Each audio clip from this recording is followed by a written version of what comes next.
Hola a todos y todas, chicos, chicas. Vamos a empezar entonces. Hoy vamos a... no, espere otra vez. Hola a todos y todas, chicos y chicas. Vamos entonces a mostrar lo que fue las vanguardias artísticas de 1900 a 1945. Ya es nuestro cuarto encuentro, nuestra cuarta eh, unidad, tercera unidad la que vamos a abordar. Y vamos a tener en cuenta aquí un poco nuestro contexto histórico. Si bien esto se llama vanguardias artísticas desde 1900, hemos traído también a la lectura a los impresionistas, que creo que ya habrán escuchado hablar de ellos. Y a partir de esto vamos a tratar de comprender los ismos del arte. ¿Qué son los ismos del arte? Son como una serie de movimientos que se dieron en la primera mitad del siglo XX, en los cuales tuvieron alguna ideología. En los libros que leímos sobre Nikos Stangos con conceptos del arte moderno y el libro de Dolores del Castillo, pues creo que nos dan una visión teórica bastante nutrida sobre lo que fueron estos movimientos. Sin embargo, aquí lo que quiero es como que socialicemos desde la forma, cuáles ya son los aportes desde la plástica de estos movimientos y de estos artistas a la historia del arte, y de qué manera también nosotros podamos tal vez apropiarnos o referenciarnos un poco en las expresiones, en la plástica, en la forma de estos artistas. Antes de comenzar, me gustaría que nos ubicáramos primero en la Francia de finales del siglo XIX. La Francia de finales de los siglos XIX es una Francia que se encuentra en la Belle Époque o la Bella Época. Es un momento en la historia donde debido a las condiciones, a unas buenas condiciones económicas, sociales, políticas, culturales e intelectuales, se puede vivir una época de paz y tranquilidad donde además floreció la moda, los modales, las compras, se crean los primeros concursos de belleza. Digamos que esa Belle Époque es un momento en Francia y en Europa también donde las personas pues pueden darse el lujo de tener una vida tranquila, ¿no? Una vida que no está rodeada de guerras ni hambrunas. Bueno, esto por parte de las clases que tienen acceso a estas riquezas, pero es una época de, digamos, considerable tranquilidad y calma, donde tal esfera permitió que hubiese muchos progresos, tanto económicos como intelectuales, y que de esta manera el arte también pues tuviera su reacción. Sin embargo, esta Belle Époque va a acabar en la Europa de 1914, que va a ser la Europa de la Primera Guerra Mundial. Debido a una guerra con Prusia y bueno, y todo lo demás, decae o deviene ya la Primera Guerra Mundial. Y esta Primera Guerra Mundial va a acabar con esa Belle Époque. Sin embargo, es durante el periodo entre guerras, durante 1900 a 1945-50, que se van a dar estos movimientos del arte. Ya no el impresionismo ni el postimpresionismo, sino hablando del fauvismo, el expresionismo, el cubismo, etcétera. Todas estas corrientes del arte van a tener su desarrollo. Sin embargo, hay algo muy importante, y es que pues se dieron en diferentes países cada una de ellas, cada uno en respuesta a un desencantamiento de la modernidad ya entrados en el siglo XX. Y se trata también de eh, unos movimientos artísticos que, como ustedes están viendo en el mapa europeo, correspondieron también hacia 1914 y hacia 1945, ya en la Segunda Guerra Mundial, a países con ciertas posiciones políticas. Entonces, realmente las guerras mundiales van a ser el contexto, y de alguna manera también van a limitar la creatividad de estos artistas. Por ejemplo, en la Europa nazi muchos artistas expresionistas murieron por parte del Estado, los asesinaron, ya que no atendían los ideales estéticos o los ideales políticos que se proyectaban desde estas naciones. Y bueno, entonces es como nuestro contexto histórico. Es durante estos tres momentos que vamos a estudiar hoy. Primero el impresionismo y el posexpresionismo con la Belle Époque, y luego los movimientos o los sismos del arte con la Primera y la Segunda Guerra Mundial de contexto cronológico. Comenzamos con el impresionismo. Bueno, nosotros a medida que vayamos hablando vamos a tener, digamos, bastantes fechas, marcos cronológicos para cada movimiento. Sin embargo, estas fechas también son muy flexibles, ¿no? No es que haya empezado exactamente, de pronto sí porque algunos artistas, como lo encontraron en las lecturas, algunos artistas se reunían y creaban manifiestos para el arte. Estos artistas hacían sus manifiestos y se reunían como tal, pero pues lo hacían era como para sentar su posición, porque de alguna manera ya estaban inquietos por ciertas expresiones plásticas. Con el impresionismo pasa algo muy interesante, y es que hay que devolverse un poquito a los románticos o a los realistas, a Goethe por ejemplo, y es que el impresionismo, su gran aporte va a ser que mucho de la pintura, la concepción de la pintura, la concepción del color va a cambiar. De alguna manera ya no va a ser como la misma manera de pintar, en el sentido de que antiguamente o anteriormente, digamos en el siglo XVI, XVII, para pintar se hacía se usaba mucho el color negro para oscurecer la pintura, ¿no? Se usaba el color negro para, digamos, oscurecer, ¿no? Sacar claros, sacar oscuros y todo lo demás. Entonces, ¿qué sucede con el impresionismo? ¿De dónde se va a agarrar el impresionismo? Y de dónde el impresionismo entonces va a tener esa... Eh, como esa fuerza o ese motivo, ¿no? Para crear su paleta, ¿no? Porque es una paleta de mucha luz. Y esto se puede hacer con el círculo cromático que normalmente conocemos, que tal vez ustedes han visto en sus clases de pintura. Y es que el círculo cromático ya no va, es en este momento cuando el círculo cromático ya no comienza a oscurecer los colores usando negro, se va a seguir usando blanco, porque dicen que bueno, que blanco es lo que tiene que ver como con la unión de todos los colores. Entonces, de alguna manera, este círculo cromático lo que busca es que los artistas comiencen a oscurecer las pinturas y comiencen a tratar de entender la luz como si fuese la luz la que va a empezar a pintar todos los objetos. Entonces, de alguna manera, eh, de alguna manera es importante tener claro que los impresionistas van a pintar con la luz.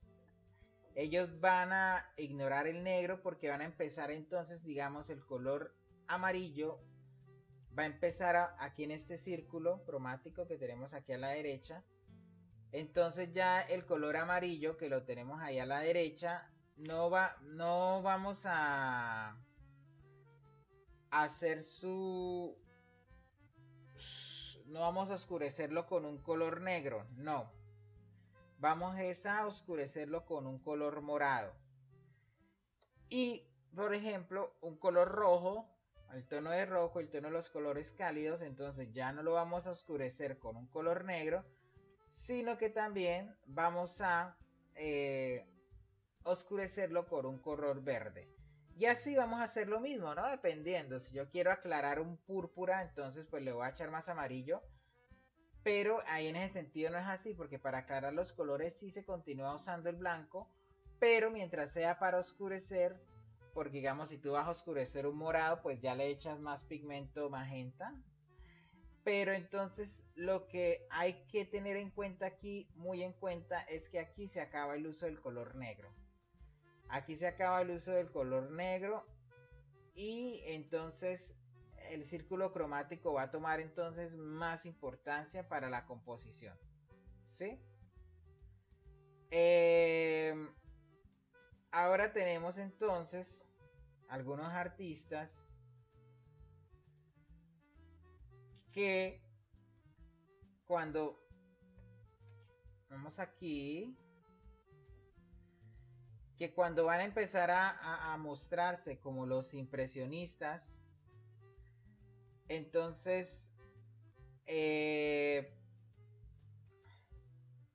cuando todos los colores se juntan, se da blanco.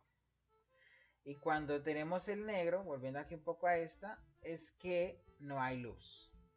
Como los impresionistas querían pintar la luz y hacer presencia de la luz, pues todos los colores con blanco van a estar más iluminados.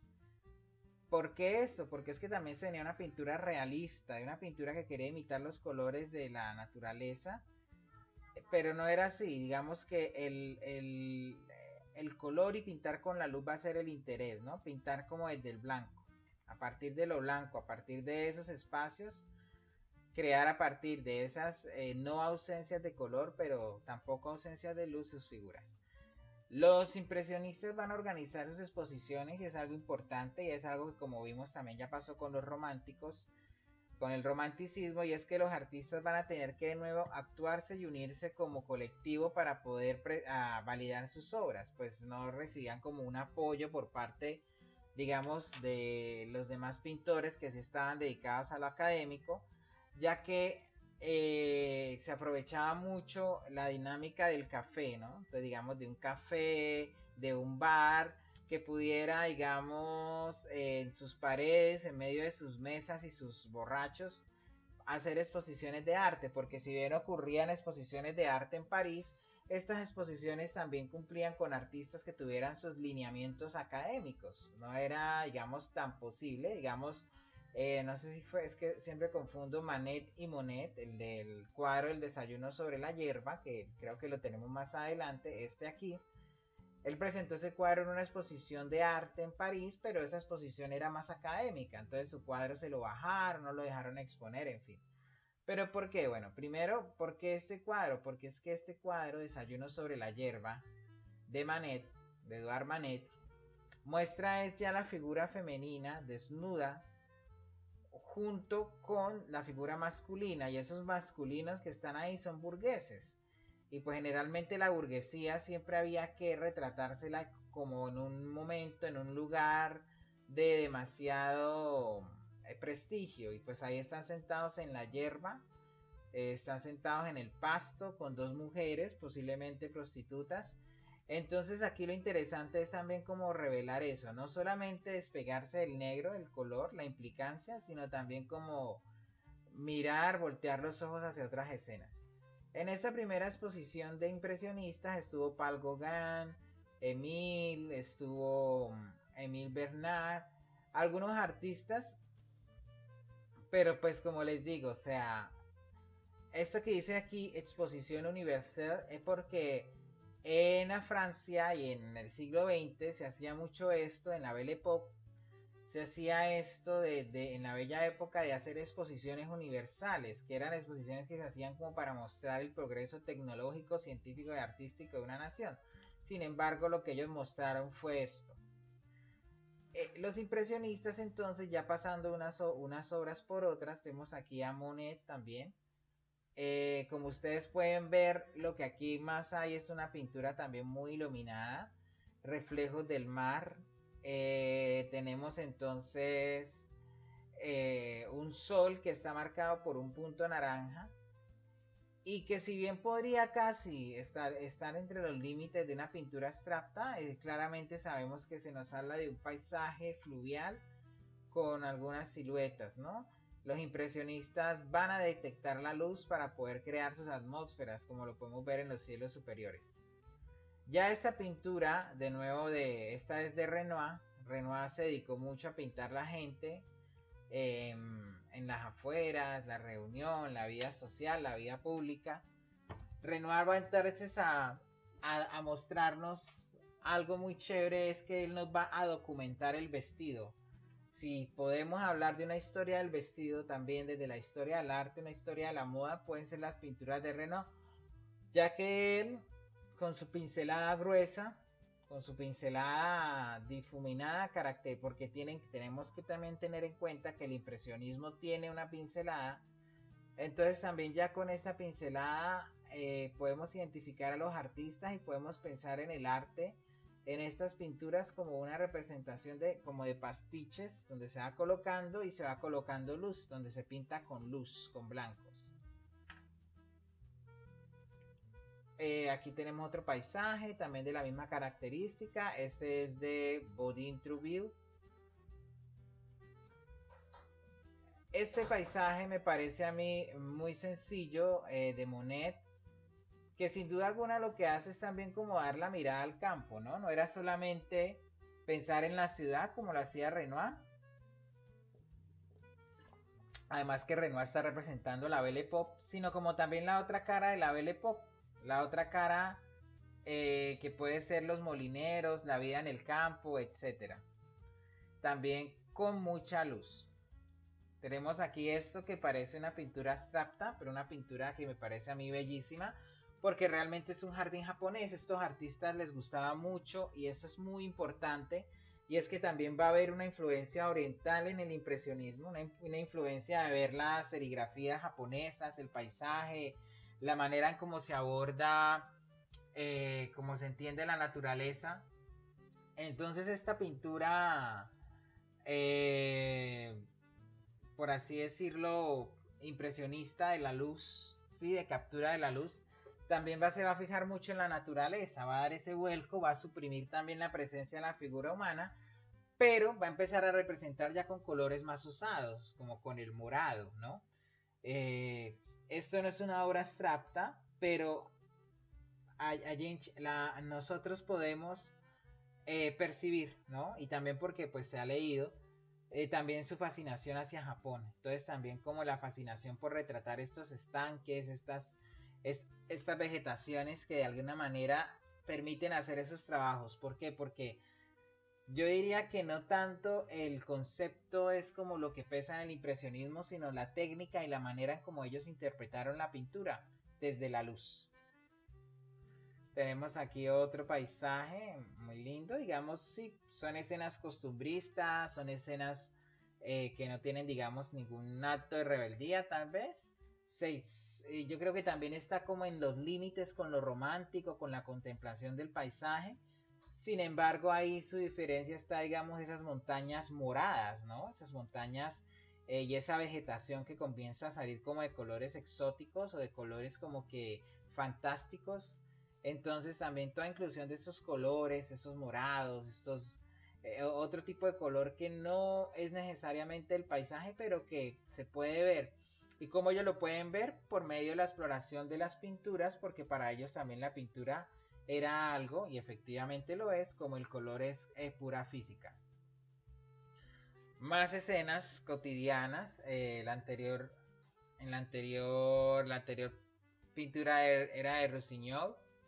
Y tenemos aquí otra pintura de Renoir, ¿sí?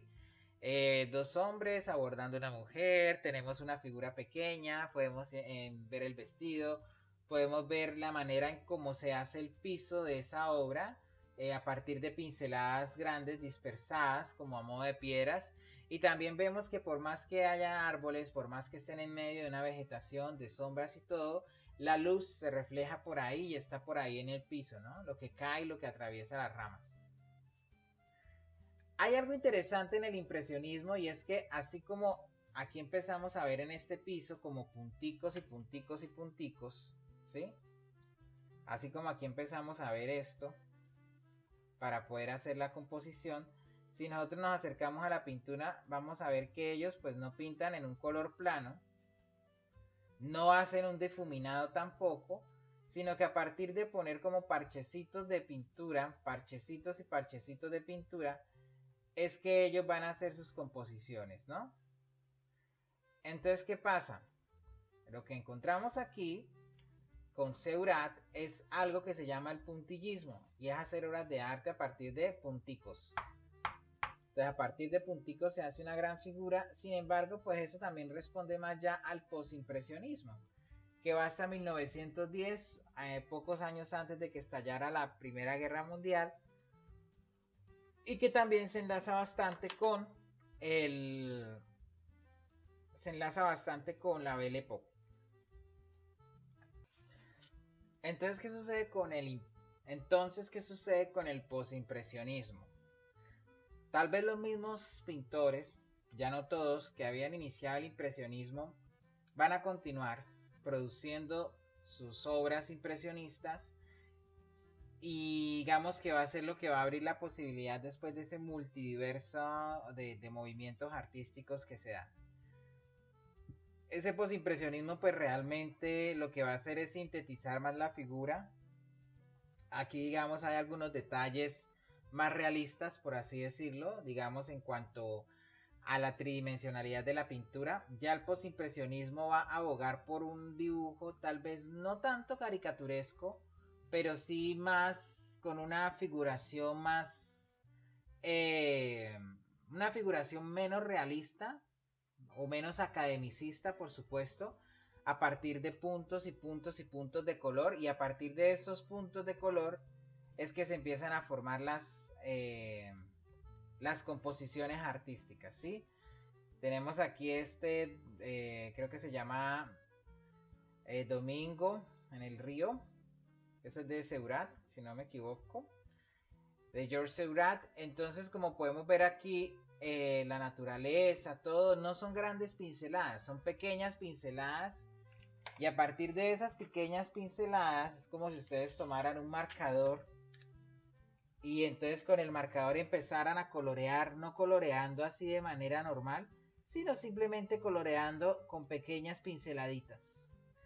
Es una técnica bonita, la verdad podrían intentarla para así crear espacios de color. Es un ejercicio interesante que nos va a generar diferentes texturas y que hoy en día uno también ve un poco en la ilustración. Hay un artista que me encanta, que es de mis favoritos, que es Henri Rousseau. Ahí ustedes pueden ver el nombre más o menos, Henri Rousseau, francés. Él va a tener un dibujo muy dedicado. Él también va a pertenecer al grupo de los fauvistas. Vemos que estas obras hay que mirarlas entonces desde lo formal y desde lo conceptual.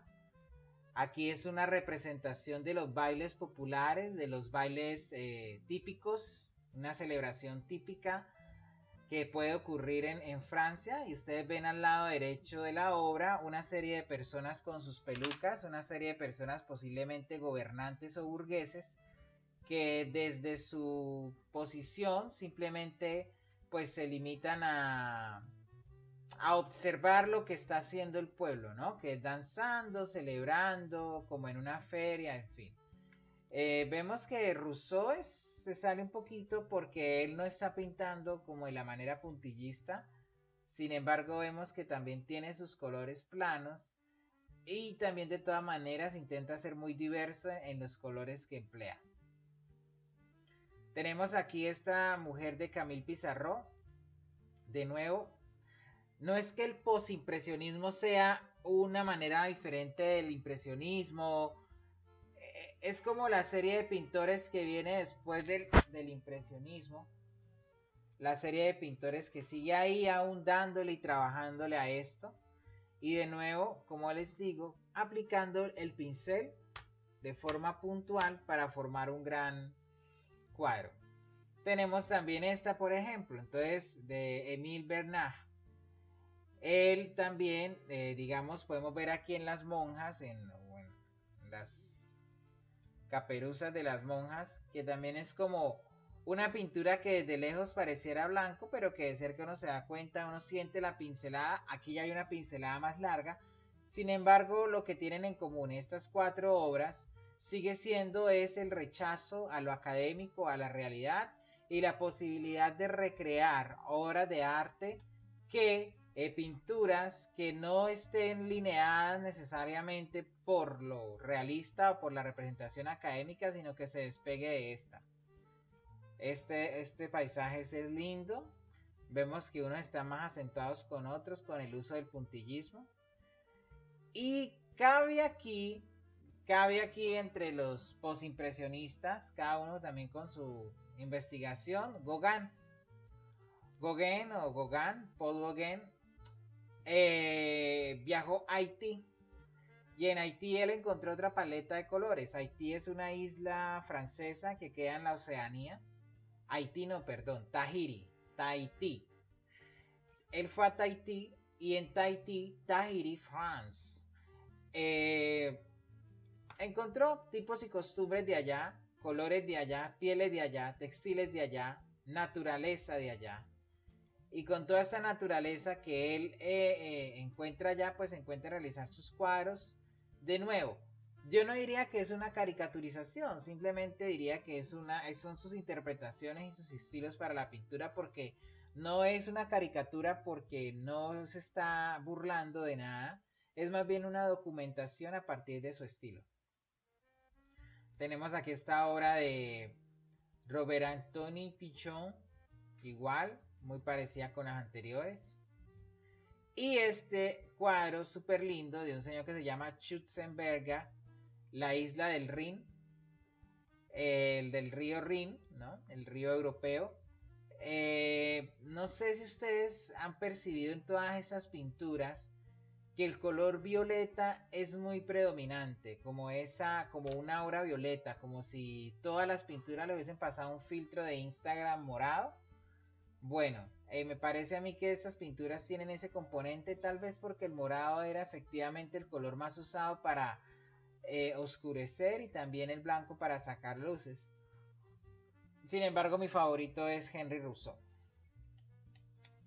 aunque este tiene más verdes que morados, pero podemos verlo, digamos, en otros elementos, especialmente en el cielo. Pasamos entonces al fauvismo. El fauvismo es también maravilloso. Me parece a mí que de estas vanguardias del arte, Henri Rousseau y lo que hicieron también los fauvistas, yo creo que son como las bases del arte pop.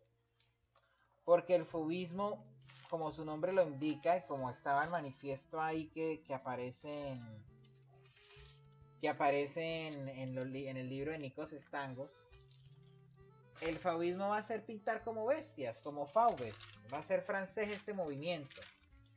Y entonces el fauvismo va a permitir que los artistas pinten sin una preocupación.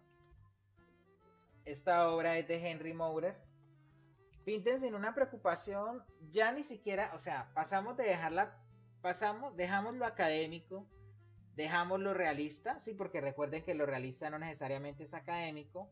Después de dejar lo académico, después de dejar lo realista, ahora dejamos la figuración, la figura humana, ya nos despegamos de ella, nos vamos a preocupar más por el paisaje, vamos a darle protagonismo al paisaje, espacio al paisaje, esta vez pintando como bestias, pero siendo figurativos. Todavía no somos abstractos, aquí claramente vemos un árbol, vemos que es un paisaje, etcétera, pero todavía somos figurativos. Aún no estamos en abstracto, se lo vemos en la clase siguiente. Tenemos aquí a Henri Rousseau de nuevo, su firma particular. Miren la manera en cómo se representa la naturaleza, es bello, es un referente muy importante para la representación de los paisajes. Además que es también desde lo exótico, ¿no? Desde lo exótico, miren, los animales ya no van a salir como preocupados por una representación de lo, como lo dijera yo, por una representación de anatómica fiel de lo que podría ser la botánica o el estudio de la flora y la fauna en esa época, sino que se burla de ello y también como que lo interpreta en su mundo fantástico, ¿no? En su mundo de bestias, en su mundo bidimensional, casi que las caras de estos personajes también son muy particulares. Entonces todo esto posibilita que haya una interpretación del paisaje más libre, más desde las nuevas formas y con miradas también de nuevo a la naturaleza. Siempre la naturaleza presente. ¿Y qué tenemos aquí? La ausencia del ser humano. Nos cansamos de esta representación y encontramos aquí más personajes inmersos en este maravilloso universo. Tenemos aquí entonces representaciones desde la naturaleza y tenemos también representaciones desde lo que tiene que ver el paisaje ya urbano, ¿no? El puerto y todo lo demás, Conservamos aún algunas características del impresionismo, que son este tipo de pinceladas que, digamos, para simular como la pared, los ladrillos, para rellenar. También ocurre aquí con las montañas y todo lo demás, pero vemos que son insinuaciones. Estamos con insinuaciones, estamos insinuando el paisaje. Hay figura humana, pero de una manera muy elemental. Sin embargo, esa elementalidad, lo que ellos hicieron fue, sin duda alguna, un trabajo muy interesante de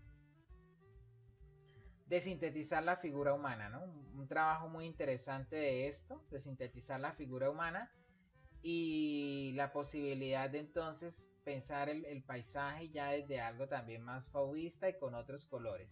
Realmente ellos lo que querían era alterar la realidad, no les interesaba otra cosa. Todas esas vanguardias del arte lo que hacen es tomar la realidad y tergiversarla y pasarla al lenguaje pictórico. Esto ya es más básico todavía. Crayoles van a hacer collage, los fauvistas van a hacer collage, los fauvistas van a recortar, van a pegar. Está Matisse, este es de Matisse, no, este es de Derain. Creo que me faltó colocar aquí una imagen de Henri Matisse. Henri Matisse es uno de los Matisse, es uno de los fauvistas más reconocidos. Pero me interesa es cómo vemos todavía elementos del impresionismo con estas pinticas de color, el morado, pero al mismo tiempo es un paisaje rápido, es un paisaje que está más preocupado por capturar el momento como bestias, más rápido, alterando la realidad, y yo creo que también es al mismo tiempo burlándose de esa vida cotidiana. Aquí tenemos este de Luis Baltat, la bahía de Alteor. Más paisajes, casitas.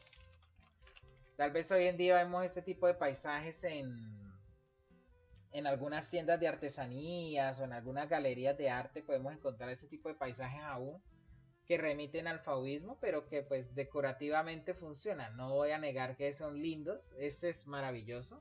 Hoy en día los vemos, pero pues hoy en día están siendo producidos ya en otro contexto. Entonces ya como quien dice por ahí no se vale. Sin embargo, visualmente, si se hace un buen ejercicio, se pueden conseguir resultados decorativos más atractivos al ojo, ¿no? Desde la preocupación de lo formal, de la composición, de la pintura, del color.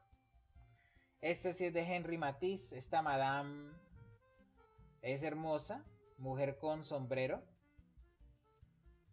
La cara un poco expresionista, movimiento que ya tocaremos. Y de nuevo, es una abstracción de las figuras. No hay un interés por conseguir colores tono piel, colores nude. No hay una preocupación por hacer una proporcionalidad. Sí hay una proporcionalidad en el cuerpo, efectivamente sí conocen la anatomía, pero su interés no es ese. Su interés no es hacerla la realidad, sino jugar con ella y transformarla. Y por eso tenemos aquí más también con la pincelada separada, con esa pincelada de punticos, como si pintara uno con los dedos de la mano. Esto es de Albert Marquet y esto es de Robert Delaunay.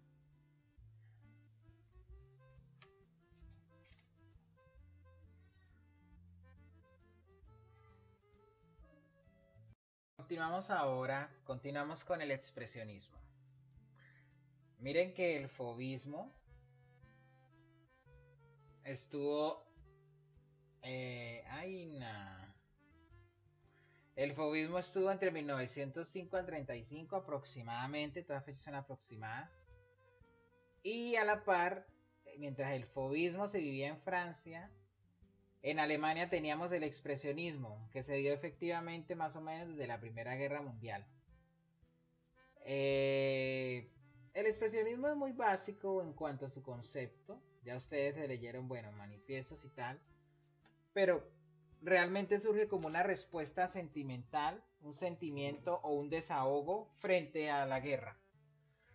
Efectivamente, la guerra estaba afectando a Europa y en torno a la guerra algo interesante del fauvismo es la representación de la figura femenina, la cual esta vez no va a ser una figura idolatrada, una figura enaltecida, una figura desnuda, como una oda a la belleza, no, va a ser una mujer preocupada, muchas de ellas prostitutas o bailarinas, por la situación.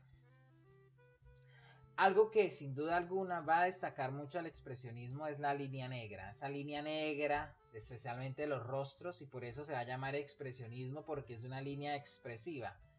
Y esa línea negra es lo que va de alguna manera a identificar a estos artistas. Coloco esto, esta imagen es un grabado, es una silografía de madera, porque estas silografías son como también como parte del boceto, como los hijos o los hermanos de la pintura expresionista. Este tipo de silografías, estas tallas, permiten conservar la intención del pincel, permiten la intención del pincel, especialmente en artistas como Ernst Kirchner, para conservar entonces la expresividad de la pintura, ¿no? Entonces, ¿qué pasa? Sin embargo, tenemos un antecedente, una obra que es muy anterior, de 1905, 1910, que es el grito de Munch. Este grito ya hablaba del expresionismo, tal vez no desde lo estético, desde la línea negra, pero sí desde esa preocupación, ¿no? De ese grito, de esa ansiedad, de esa tristeza que hay. Y es que el expresionismo va a ser lo contrario al impresionismo, en el sentido de que el impresionismo todo era luz, todo era paisaje iluminado, colores vivos. El expresionismo va a ser un poco más lúgubre, pero es que el expresionismo no está, digamos, feliz pintando, entre comillas, ¿no? Sino que el expresionismo está denunciando, es exteriorizando sus sentimientos y la preocupación que sienten en la guerra, porque, no lo he dicho, el expresionismo se va en Alemania, ¿no? Como estará en su texto, el expresionismo va a ser una cosa más alemana, y esta cosa más alemana pues va a reflejar más que todo tristezas, mientras que el fauvismo o el impresionismo en Francia, después de venir de una Belle Époque, va a poder mostrarse más alegre. Es una crítica también a la sociedad, a la burguesa, a la élite. Esta obra de Ludwig Ernst Kirchner es muy interesante. De nuevo el vestuario, de nuevo la figura femenina, de nuevo la figura masculina, pero esas figuras alargadas y esas caras, esos rostros, esos ojos. Hay una preocupación sin duda alguna de expresar con el ojo, expresar con el rostro, y esta expresividad del rostro se consigue usando la línea negra, ¿no? Destacando la línea negra que les digo, especialmente en los ojos. Personalmente el expresionismo, digamos que es uno de mis referentes plásticos también, digamos que lo estudié mucho para poder, digamos, también comprender más qué significa usar esta línea, pero el expresionismo más que todo es eso, ¿no? Es una crítica a partir de, como su nombre lo indica, de la expresión facial, pero no solo facial, sino también de la fuerza que puede tener un paisaje lúgubre. Y es una crítica entonces a todo lo que estaba pasando durante la guerra, las personas de una clase privilegiada, como podemos ver ahí, que felizmente seguían asistiendo a sus lugares sin preocuparse por el resto de la sociedad. De nuevo tenemos aquí una silografía, esa es de Franz Marx. Entonces la gente también como cuestionándose, hasta un perrito mirando como que, bueno, ¿qué es lo que está pasando? ¿Qué es lo que hay que cuestionar? ¿Qué es lo que hay que pensar? ¿Qué es lo que estamos pasando? Y es como pensar ese momento de angustia, reflejar la angustia, no tanto el existencialismo, sino la angustia, la preocupación. Y a partir de esa preocupación, a partir de esa angustia, pues generar este tipo de composiciones, siempre con la línea negra como protagonista. Tenemos aquí entonces el grabado del grito de Munch. Y hay un artista que me gusta mucho que es Egon Schiele. Egon Schiele va a ser un artista inglés si no me equivoco. Voy a conferir aquí. Y Egon Schiele va a jugar mucho con el cuerpo y con su cuerpo. Él va a hacer sus autorretratos. Y estos autorretratos, Egon Schiele era austriaco. Sí, claro, en ese momento pues estaba el imperio, bueno, ahí toda Alemania y todo estaba unido. Muere a los 28 años, bastante joven. Solo que él se retrató mucho. Muchos de sus retratos es el mismo y también con el con el expresionismo, ¿no? El detalle de la pared es hermoso, las flores como una naturaleza muerta, unas flores ahí como caídas, como que sí, como que no, que me hacen pensar más como en la cerámica.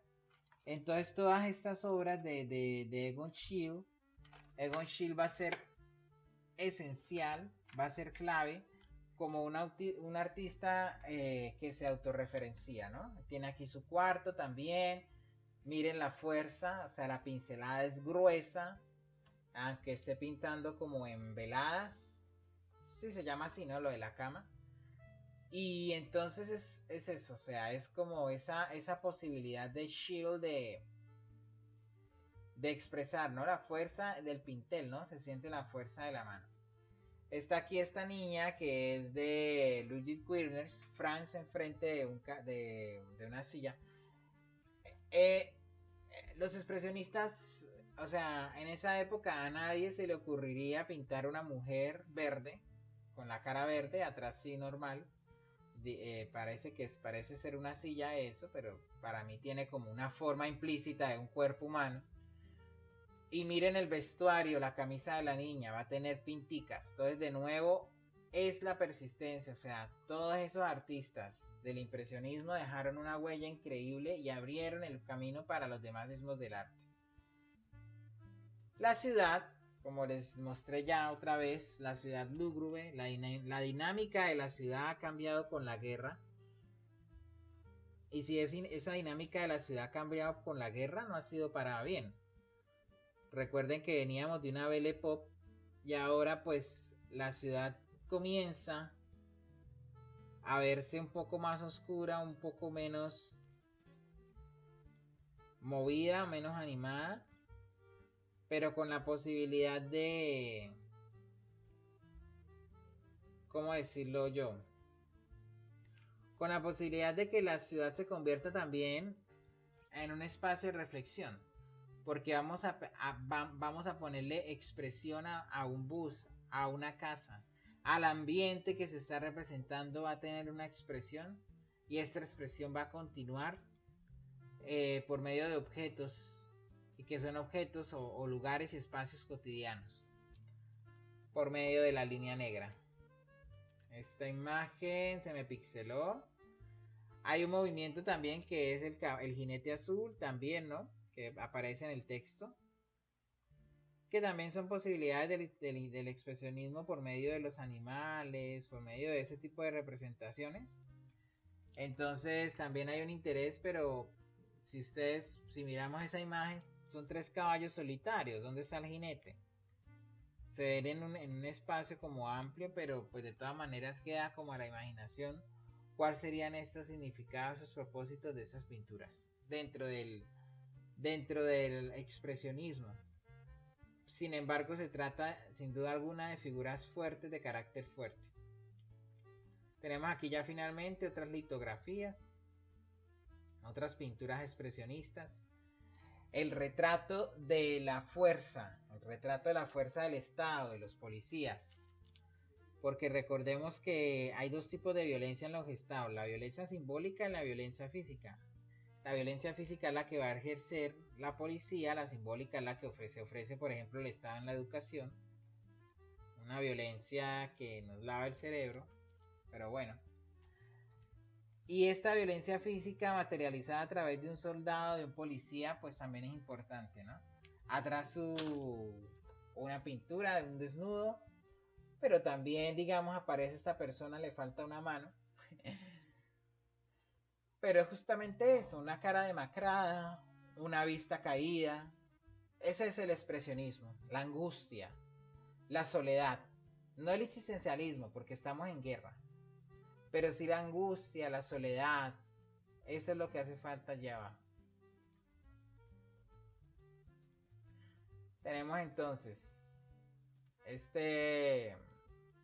más silografías, más pinturas. Esta es de Egon Schiele, hermosa, preocupada por la representación del vestuario.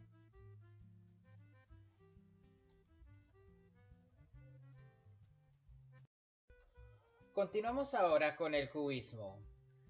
El cubismo, que si bien pues su mayor representante, como conocemos, es Pablo Picasso, el español. Sin embargo, fue una corriente que tuvo sus inicios también despegado de todo este movimiento impresionista con Paul Cézanne. El cubismo, pero antes de hablar del cubismo quisiera revelar algo, y es que el cubismo, Pablo Picasso no solamente fue pintura, sino que también fue cerámica. No voy a decir que escultura, voy a decir que cerámica, parece un término más apropiado, ya que la intervino, y también pues se trata de objetos pequeños, no son grandes monumentos ni nada de eso, son objetos pequeños tratados en cerámica, con pintura y tal. ¿Qué pasó con Picasso? Entonces esto que lo hace ya después de hacer sus cerámicas,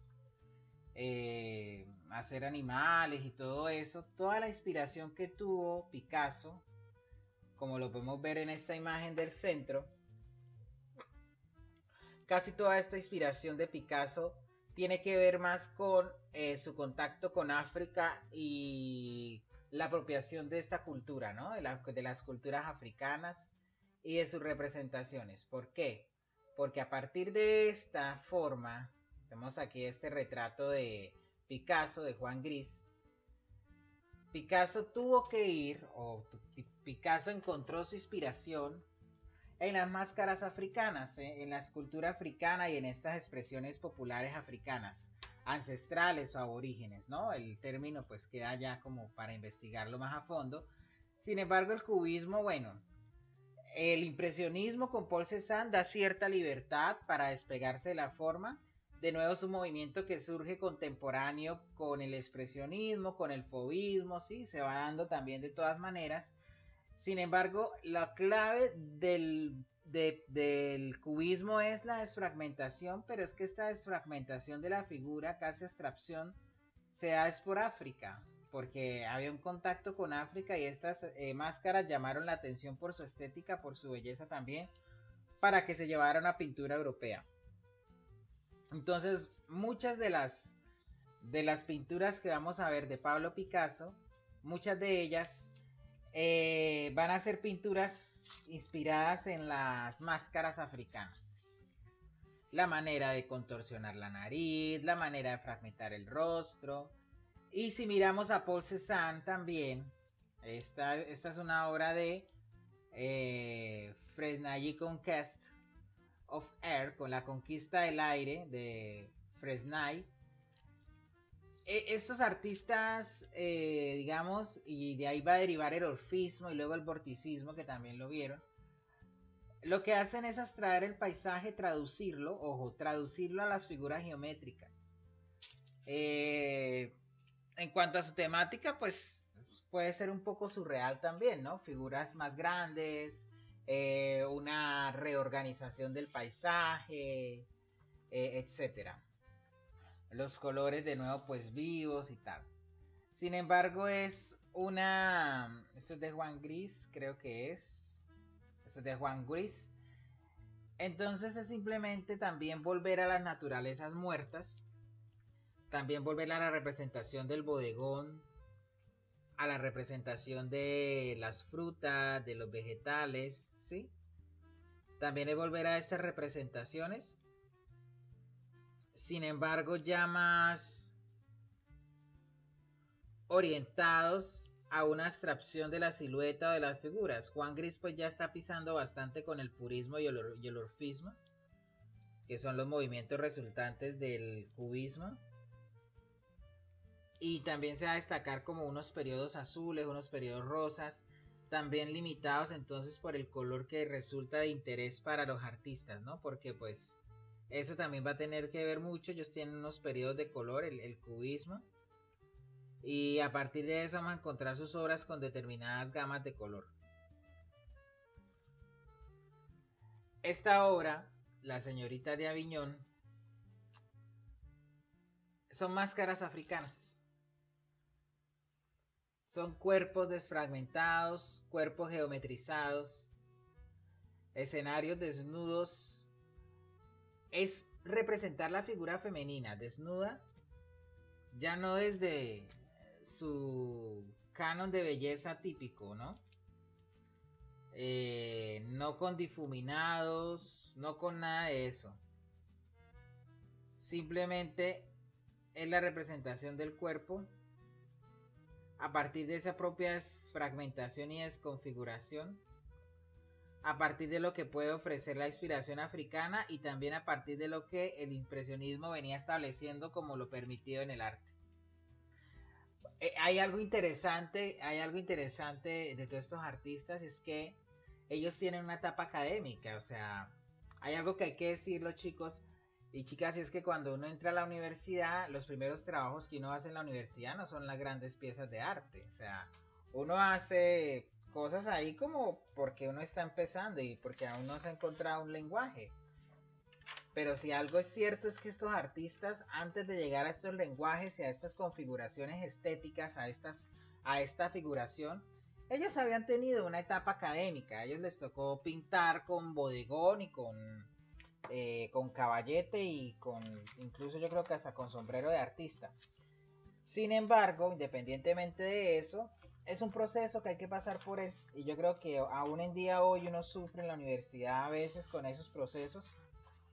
Pero eso no quiere decir entonces que sea válido, no. De hecho, Picasso viene de España, donde la escuela y la formación académica todavía seguía siendo muy fuerte.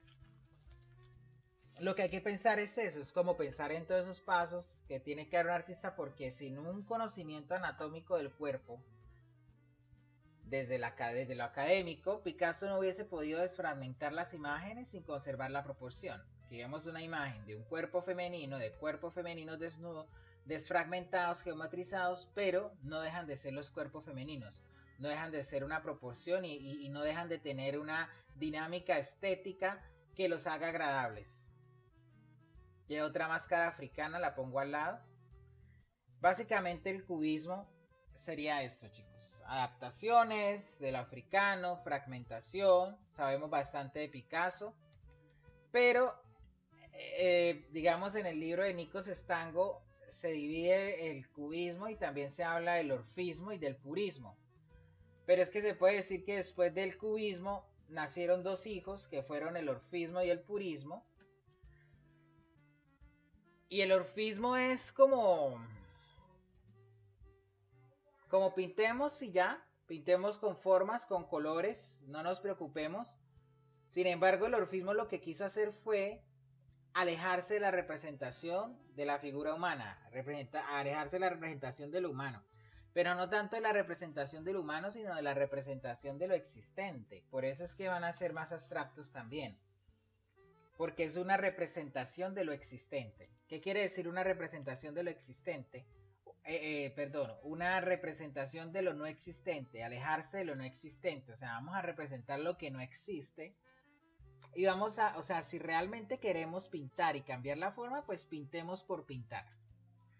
Explorando colores, explorando tonos, sin ninguna preocupación por imitar alguna figura de la existencia. También tiene que ver mucho con los filósofos orfistas. Y es simplemente el color por el color, la forma, la exploración libre. No es abstracto porque no están abstrayendo nada. Simplemente están configurando su visión de la pintura desde la propia forma, desde su propia materialidad. Tenemos aquí, creo que es un folleto, una exposición. Sin embargo, está el purismo. Entonces el purismo, el orfismo viene del cubismo y el purismo también. Sin embargo, el orfismo fue más práctico, no, fue más directo con la idea de la pintura, con la idea de la pintura como pintura. En cambio, en el orfismo todavía hay una preocupación por la representación. Aún hay una preocupación por mirar el objeto por transformarlo. El orfismo no tiene un referente así claro como, bueno, estoy haciendo una canasta de naranjas. No, el orfismo no tiene eso. El orfismo hace sus colores y ya. El arte abstracto sí dice, bueno, voy a abstraer una naranja.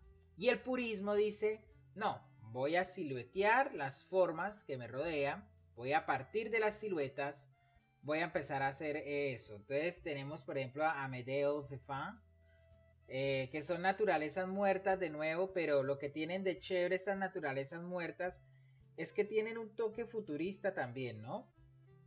Está también Le Corbusier, que también es un arquitecto que va a crear bastantes edificios con curvas, porque es que hay dos cosas acá. Primero, hay una tridimensionalidad, pero la tridimensionalidad no está, digamos, en un interés por los objetos, sino es el objeto plano, pero es un objeto que está ahí silueteado y lo identificamos como tal. Tenemos aquí también entonces configuraciones que no sé si ustedes... voy a mostrarles aquí algo rapidito, me voy a meter al Google. ¿Qué es esto? Ramírez Villamizar. Él tiene una serie de obras que me recordó mucho, que son unas series en blanco, que son esta serie de figuras que me hacen pensar en el purismo. No porque representen algún objeto, sino porque es la silueta como silueta y ya. Sí, esas obras de Ramírez Villamizar siempre me recuerdan al purismo. No están representando un objeto, sin embargo, sí responden a esa idea de la silueta. Por ejemplo, aquí este segmento en blanco que tenemos. Bueno, esos movimientos realmente son muy cortos, tienen una duración de 6-5 años. Los artistas pues también tienen como obras de similar envergadura. Sin embargo, llegamos ya ahora sí a nuestros tres últimos o cuatro movimientos. El futurismo, que va a ser italiano. El futurismo va a ser italiano, va a durar también 10 años. Todos estos marcos cronológicos son aproximados. Miren esa orgía ahí. Esas formas como geométricas, como lanzas, como balanzos, como péndulos que van de un lado al otro, péndulos que se fragmentan, pero son péndulos. ¿Y qué es un péndulo? Un péndulo es algo que va de un lado para el otro, que va en movimiento. Yo diría que los futuristas fueron en esa época los artistas que quisieron hacer GIF. Que quisieron hacer GIF para el WhatsApp, para el Facebook. Entonces ellos hacían los GIF. ¿Por qué? Porque ellos hacían imágenes que llamaran al movimiento. Hacían imágenes que dieran esa impresión. Tenemos por ejemplo a Gino Severini, quien hizo esa pintura. Hay algunos símbolos nacionales, por ejemplo vemos allá a la superior derecha unas banderas. Se incluyen figuras pequeñas y todo, pero lo que vemos aquí es como un vestido en movimiento, una falda que tiene una decoración, es un vestido efectivamente. Estas decoraciones, estas filigranas del vestido son vestidos, pues también trajes, ¿no? Históricos y tal, de juglares, y se están moviendo. O sea, el futurismo quería ir al avance tecnológico al ritmo del avance industrial. ¿Y cómo la pintura podría irlo? Pues si la pintura también se movía, porque las máquinas se mueven. Entonces, como esta representación, se llama Giacomo Balla. Entonces también un perrito con su dueño, pero es como si se estuviera caminando. O sea, pensar en el futurismo es pensar en caminar, en andar hacia el futuro. Porque es que ellos hicieron esa pintura así, como si estuviera en movimiento, no porque mostrar el afán de la sociedad, sino mostrar que la pintura también estaba al ritmo y estaba yendo al ritmo del avance industrial. Esta es creo que es no aparece. Esta es de Tosserán, de Umberto Boccioni. Miren que aquí tenemos esta de Umberto Boccioni, tenemos varios elementos. Miren, tenemos aquí como representación de unos caballitos.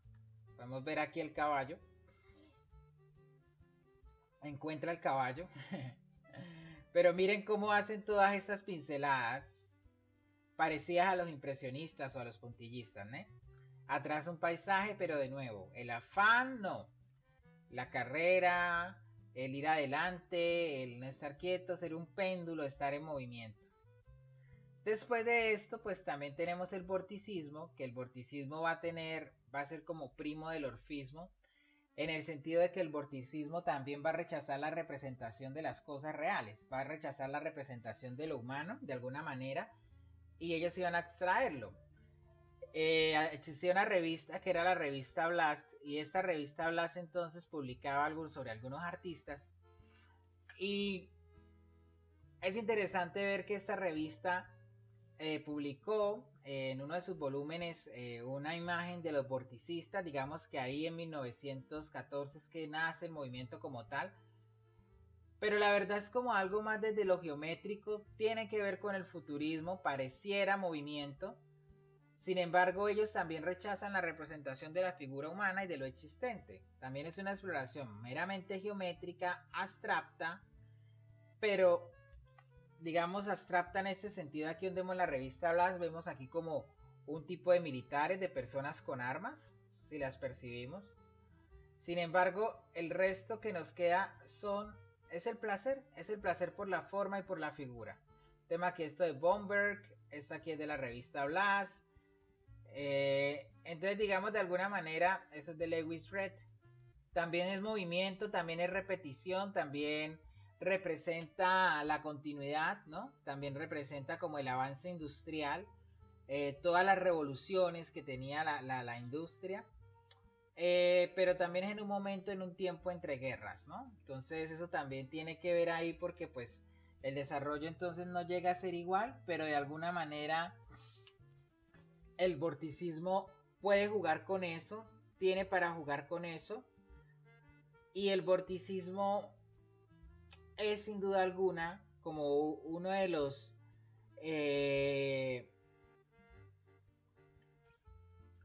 movimientos que va a posibilitar la llegada del arte abstracto, del arte cinético, del op art, que los vamos a ver más adelante. Y es que ese movimiento que va a ser también una representación de las dinámicas, ¿no? Y pues es un movimiento que es como el movimiento británico, ¿no? El movimiento, pues vemos movimientos de Italia, de Alemania, de Francia. España pues tuvo a Picasso, pero el cubismo no necesariamente español, es también francés. Pero entonces es un movimiento que tiene una influencia, sin duda alguna, es una mezcla entre el cubismo, en la manera de cómo geometrizar las cosas, y el futurismo, en la medida que también nos muestra movimientos.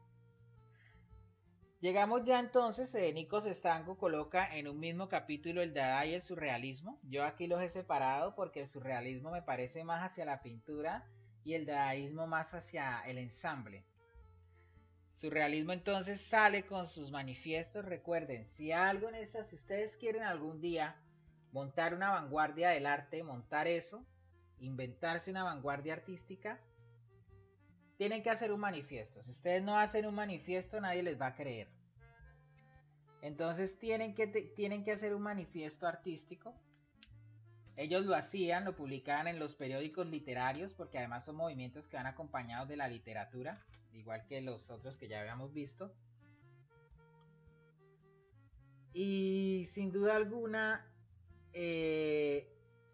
esta creación de movimientos artísticos generan ciertas impresiones en la sociedad, porque el periódico es lo que la gente lee, no había televisión, y era la manera de masificar estas ideas y estos locos que en un bar, en una taberna, se reunían de forma muy bohemia y creaban su movimiento. Tenemos a Dalí, mítico. Dalí, sin embargo, Dalí tenía a su esposa que era Gala, aunque también se decía que Dalí era homosexual, pero decía que Gala era la inspiración de Dalí, no que Dalí se inspirara en ella, sino que era que Gala le ayudaba a sus ideas artísticas. Incluso habían algunos cuadros, algunas obras que eran firmadas por Gala y por Dalí, por la esposa. Sin embargo, pues son los secretos y los chismes de la historia del arte que también son fabulosos. Entonces es una vuelta a lo clásico también. Es interesante ver, digamos, como por ejemplo Giorgio de Chirico, que es italiano, pero él había nacido en Grecia y después se va para Italia. Entonces él empieza a insertar esos elementos de sus orígenes en sus pinturas. Y hay algo muy lindo, algo, eso es de Dalí, muy hermoso que me gusta esto es de Chirico. Y es que el surrealismo, bueno, antes de entrar a esta imagen, es que el surrealismo crea universos en un paisaje a cielo abierto.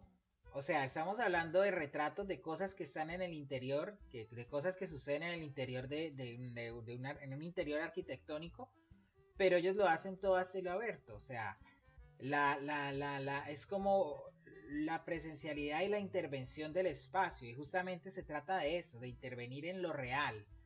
No lo real como la pintura perfecta, sino como lo que puede suceder en la cotidianidad. Entonces, insertándose estos elementos en el espacio, en un espacio abierto, se juega con el surrealismo. Hay un artista del siglo XVI que se llama Arcimboldo. Arcimboldo, Giuseppe Arcimboldo, era un artista más o menos, bueno, posrenacentista, barroco, por ahí, que él hacía retratos con frutas y verduras. Entonces, todas frutas y verduras él hacía retratos. Y hay una anécdota que cuenta que tal vez los surrealistas se inspiraron en este artista, porque este artista toma todos los elementos y en el siglo XVI alguien estar pintando a partir de frutas es algo muy surreal. Es como si estuviésemos creando robots o seres vegetales. Y eso es importante porque este va a ser tal vez su referencia. Otra manera de ser surreales es con lo cínico, con la sátira, con decir que esto no es una pipa de Magritte. Es como que yo pinto una pipa, pero no es una pita, es una pintura de la pipa. Y este lo van a usar mucho, esto de Negret Magritte, muchos artistas contemporáneos y muchos artistas conceptuales se van a agarrar de esta pintura y de este tipo de arte surrealista para justificar y para comprender cómo reírse del arte y cómo llevar otras cosas al arte que no son arte, pero pues que tampoco son representaciones del arte. Esas discusiones filosóficas hay que abordarlas algún día. Lo que les digo, o sea, el paisaje, las musas, tenemos aquí una Venus, no sé si reconocen la Venus, unas figuras griegas, esculturas, una máscara africana. Todo esto que ven aquí en un escenario, en una plataforma, con un cielo y de nuevo el paisaje abierto. O sea, es el paisaje lo que hace que el surrealismo cobre como esa esencia de que son figuras que han llegado a nuestra existencia y que también pueden ocupar ese espacio. Y Magritte más desde lo cínico, ¿no? Retrato con un ojo, la torre roja, esto es de Chirico. Es intervenir el espacio, el surrealismo es intervenir el espacio con figuras también que no son figuras extraterrestres tampoco, pero son figuras que se toman ese espacio, ¿no? Son figuras que intervienen y irrumpen con la tranquilidad del paisaje. Magritte. Y finalmente el dadaísmo, para terminar ya con esta charla. El dadaísmo... No sé si el dadaísmo es arte conceptual porque no hay todavía como el uso de ese término. Y de hecho muchas vanguardias, por ejemplo el expresionismo, no dijeron nosotros somos expresionistas. Un crítico llegó y dijo, bueno, yo a ustedes les voy a poner expresionistas. Entonces eso hay que tratarlo con cuidado. Oye, esa manera de pensar el arte, porque muchas veces lo que ha sido nombrado como arte o como determinado movimiento no tenía este nombre, y la crítica o la historia del arte o alguien como yo o como ustedes en un futuro, o ya si lo quieren hacer también lo pueden hacer, también esto Uno le puede poner el nombre a las cosas del arte. El asunto es ver cómo uno las valida, ¿no? Cómo uno las sustenta. En fin. Entonces el Dada con Duchamp, estos artistas loquitos también de nuevo en galerías y todo lo demás, para rechazar la tradición, además que es un movimiento que también se da de alguna manera cerca también, incluso antes de la Primera Guerra Mundial, es que, aunque esperen, creo que esa fecha me quedó mal, ya les confirmo, porque no todo nos puede salir perfecto. Porque el dadaísmo, sí, evidentemente, esa fecha está mal. El dadaísmo surge en Zurich, en Suiza, en 1916. Y con Tristan Tzara, con Duchamp. Entonces, recuerden, 1916, esa fecha no la actualicé, creo que me quedó con la de los impresionistas. Pero bueno, el dadaísmo 1916, de nuevo, guerras, guerras y guerras. El dadaísmo entonces sale de Suiza, pues Suiza era un país neutro en plena guerra, entonces digamos que también había cierta libertad. Pero si ellos de verdad, ellos dijeron, no, si vamos a rechazar la tradición, nosotros no vamos a hacer como los impresionistas que pintan con luz, no vamos a hacer como los fauvistas que pintan como bestias, no vamos a hacer como los expresionistas que pintan la tristeza, no vamos a hacer como los cubistas que desfragmentan desde lo geométrico, etc. Si nosotros queremos realmente ir en contra de la tradición, no vamos a pintar. ¿Qué vamos a hacer? Vamos a hacer collage, vamos a usar las letras, vamos a incluir el texto, vamos a usar los manuales, las máquinas, los dibujos que vienen de instrucciones de toda esta revolución industrial. También podemos decir que son arte, son visuales, son creativos. Son las posibilidades de que todo sea arte por el simple hecho que también es una creación. Y que no necesariamente es un requisito que exista la pintura para que haya arte. Los collages dadaístas son muy interesantes, también son muy sin sentidos. Además que ese nombre de Dada viene porque Dada no significa nada. Dada es lo que puede decir un bebé cuando está naciendo. Cuando está creciendo, está aprendiendo a hablar. Dice Dada, ¿sí? Aunque en francés significa caballo, como un caballito de madera, un juguete de caballo. Es más que todo como habla un bebé, Dada. ¿Y qué significa eso? Nada. Y es justamente lo que ellos quieren hacer, que el arte tampoco va a tener como esas implicancias. Y esto es mítico, el urinal de Duchamp, que lo firma, lo muestra en la exposición, le coloca el nombre de otra persona, lo voltea, la fuente le coloca. Y es simplemente eso, aunque es muy corto, y yo creo que esto va a tener sus efectos más adelante en los años 60, cuando ya nazca el arte conceptual como tal, cuando se establezca, porque también pienso que era muy complicado, digamos, como artista sobrevivir con esto. Digamos, Duchamp hizo algunas obras también futuristas y también tenían su formación académica muy profesional, muy buenas y muy exquisitos con su pincelada. Sin embargo, creo que el momento y el contexto histórico, una guerra mundial, otra guerra mundial, aún como la mentalidad sobre qué era el arte y la pintura y todo lo demás, pues los dejo ahí. Sin embargo, marcan un hito en la historia del arte. Digamos que también se presentan como iniciadores de nuevas vanguardias. Si podían hacer collage con papel, también los podían hacer con ensambles. Y bueno, esto sería entonces las vanguardias artísticas. Hemos visto mucho arte hoy, muchas imágenes. Espero que hayan leído los textos para complementen la cháchara que yo les digo, porque los textos pues son más teóricos, pero la idea es que también en los textos se comprenda también la parte teórica o la parte social de la historia del arte. Y aquí lo hemos completado también. Entonces ya saben, cualquier duda, cualquier pregunta que tengan, me la hacen llegar. Y ahí en el foro les voy a dejar una pregunta problematizadora para que la respondan entre 80 y 100 palabras. Como siempre, una pregunta que relacione la historia del arte con nuestro ser en el presente. ¿Para qué la historia si es pasado? Bueno, para reflexionar y preguntarnos sobre cosas del hoy. Hasta una próxima, chicos.